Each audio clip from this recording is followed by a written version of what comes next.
Hey guys, welcome to our next lesson. This is another two-part lesson, but we're going to go through it pretty quickly. There's not too many slides. So we are looking at section 4.3 day 1 and day 2 today.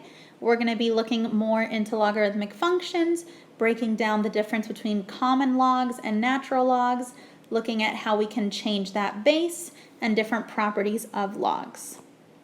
So the first thing we want to take a look at is just what we mean by a logarithmic function and the inverse.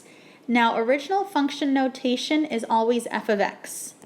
If you want the inverse, or if you are asked for the inverse, the notation looks like this: f to the power of -1, and then we still have the x. So that is what inverse notation looks like. And whenever we are looking for the inverse, and this is true of any function, all we do is switch the x and the y. So notice if we are told that function f of x is the ordered pairs 2, 3, 3, 7, and 8, 12, then the inverse, or f -1 of x, would be the ordered pairs 3, 2, notice I'm switching my x and my y, 7, 3, and 12, 8. Okay? And I can put them here in my brackets. Now the inverse is always reflected over the line y equals x. If we were to graph a function, notice here's the original function, this curve here, and then we're told that this is the inverse function, this curve over here on the right. Do you notice that they are symmetrical over this y equals x line? And that will always be true of original functions and their inverses. They are always symmetrical or reflected over y equals x. Now let's remind ourselves of how to make a table. We've been doing this since the beginning of the year. We've been really focused on it this chapter, but just another reminder, to make a table, we enter our equation into y equals, right? Here's my y equals. Then I hit second graph. So here's my second button, and then I hit graph, and that will produce this table for me. Now we are going to be dealing with logarithmic equations, so be aware that the log button is here next to the number 7. So to the left of the number 7, you have the log button. So if you need that button for an equation, you just press it right there. Now let's look at our first example. Make a table of values similar to example 1, then use it to graph both functions by hand. So this is the first equation that we are given in the book. So in y equals, I enter this 2/3 to the power of x. Then I press second table to get my table. And this is the table that is produced. Okay? Now, why does it say similar to example 1? Because example 1 goes from -2 to 2. So that's how we know we're going to be using those values. Now I can go ahead and graph that. So I'm going to go to -2, 2.25, -1, 1.5, 0, 1, 1.6 repeating, and 2.4. So here is my original function, my f of x. Now, for my inverse function, I could graph this in the calculator. That would be one additional step though. If I know it's the inverse, what can I just do to all of these ordered pairs? Remember, for the inverse, I just switch them. So for my inverse function, to know what to graph, I can just put 2.25, -2, 1.5, -1. 1, 0, 0.6671, and 0.4442. So now let's graph my inverse. I'm going to go to 2.25, -2. Then I'm going to go to 1.5, -1. I'll go to 1, 0, to 0.6 repeating, 1, and then to 0.4 repeating, 2. And notice when I connect those, there is my inverse graph. Okay, guys? And remember that my inverse and my original function are always symmetrical over that y equals x line, and that is still the case here. You see that they are symmetrical over that line. Let's take a look now at log and how we are going to define log. This can be a little bit confusing, but once you just get the trick of it, it's going to become very simple. So in order to define log, we have two forms. The first form is logarithmic form. The second form is exponential form. These two are equivalent to each other. So they mean the same exact thing. They're just two ways of writing it. Okay? So, for example, it would be like writing Giselle Gutierrez and then putting, G Gutierrez. It's still my name. They're both representing my name. We're just writing them in two separate ways. So logarithmic form is going to include the log. So it puts y equals log base b of x. Now notice when we convert this into exponential form, my y that was by itself now becomes the exponent. And that's why it's called exponential form, because now we have an exponent. My base, that was the base of the log, now becomes the base of the exponent. And then this x that you were taking the log of just comes over here by itself. So that letter B always represents the base, whether it's the base of a log or the base of an exponent. And something to keep in mind is that the default base is 10. If you hit log in your calculator, it is always defaulting to base 10. So let's look at one example here of going from logarithmic form to exponential form with some actual numbers, because I know using the variables can get confusing. So here I have logarithmic form, and I want to turn this into exponential form. So what's the first thing I do? In exponential form, my base is going to be the base of the log. So I'm going to put equals 10 because that was my base. The exponent is what was by itself. So over here I have the 2 by itself, so I'm going to put the 2 there. So I've used the 2 already, I've used the 10 already, so the only number left is my 100, and I put it over here. So this would be exponential form of 2 equals log base 10 of 100. And notice this is true. 10 squared does equal 100.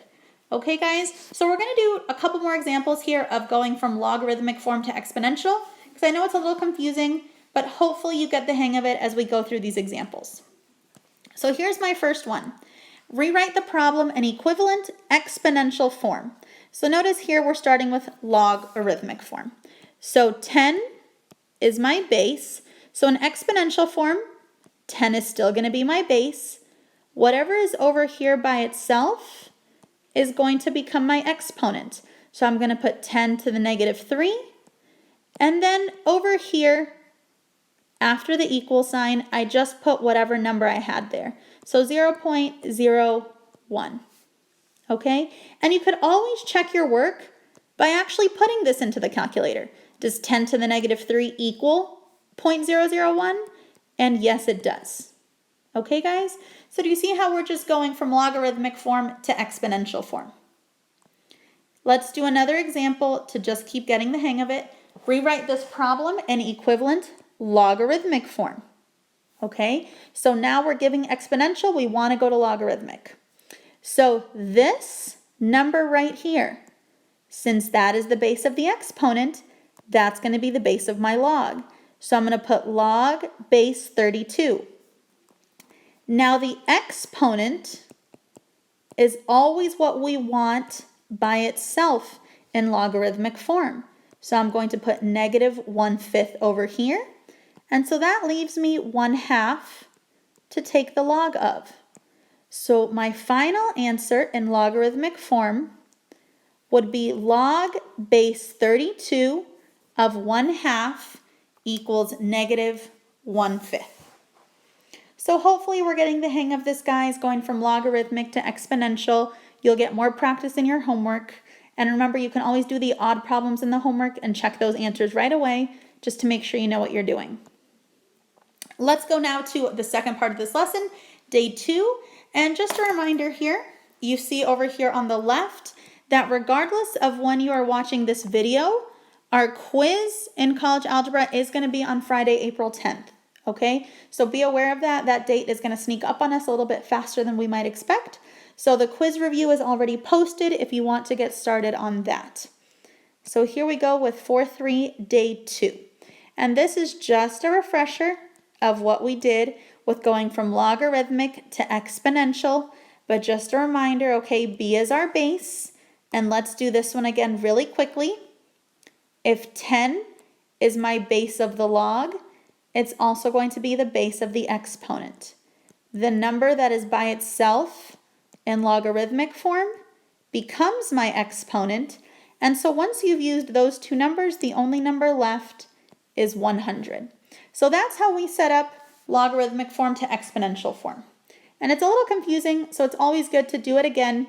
Maybe it got through to someone new this time. Now let's talk about natural log. And natural log is going to be different than common log.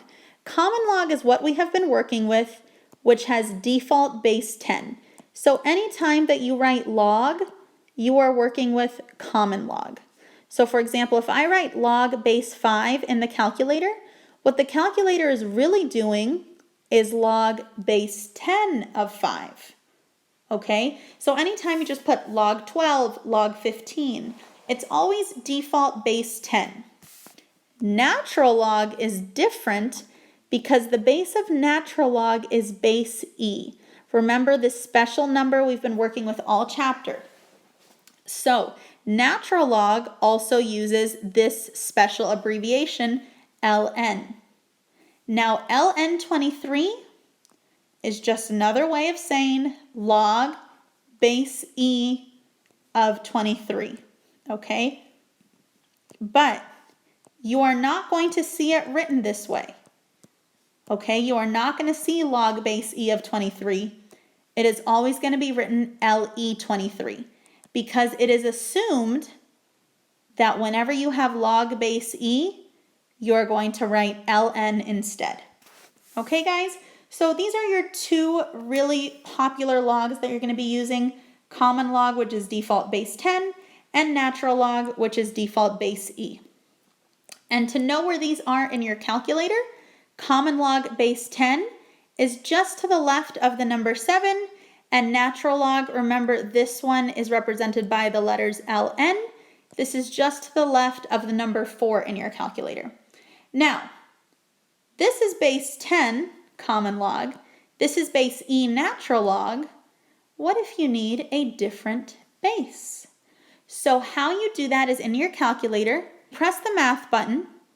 Here under your first tab, math, notice that if you go right below that 0, you have log base. And so if you select that, you'll be allowed to use any base that you want.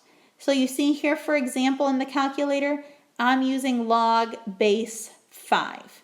Okay, and that is going to be important because you will have other bases besides 10 and base E.